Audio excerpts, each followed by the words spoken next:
เป็นวันสดชื่นแจ่มใสเฮามาพร้อมใจส่งท้ายปีเก่าผ่านพ้นต้อนรับปีใหม่ด้วยใจที่ให้กังวล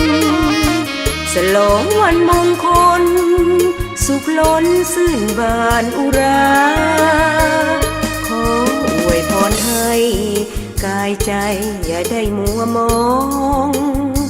ความหักสมปองโรคภัยไกลจากกายญาทรัพย์สินเงินทองนั้นจงหลั่งไหลเข้ามาอายุนั้นนายาวนานสมดังใจหมาย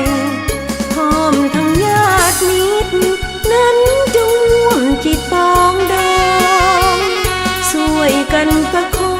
งหากเขาอย่าได้เสื่อมคลายอีกทั้งลาภยศชื่อเสียงนั้นก้องไปไกลความศรีวิไลคู่ไปกับท่านยาวนาน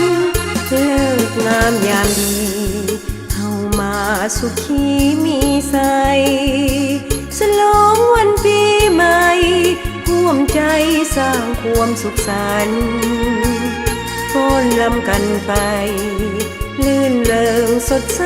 เบิกบานสู่กาลนานขอทานประสบโชคดี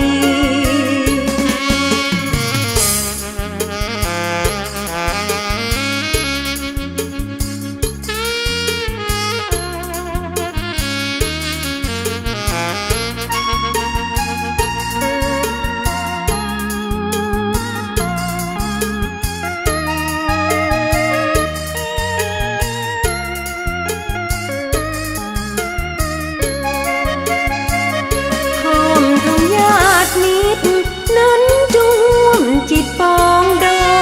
งช่วยกันประคองหากเขาอย่าได้เสื่อมคลายอีกทั้งลาภยศ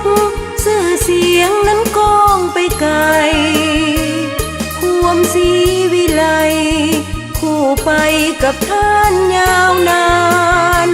เลิกงามยามดีเฮามาสุขีมีใสฉลองวันปีใหม่ร่วมใจสร้างความสุขสันต์ฟ้อนรำกันไปลื่นเริงสดใสเบิกบานสู่กาลนานขอทานประสบโชคดีสู่กาลนานขอทานประสบโชคดีสู่กาลนานขอทานประสบโชคดี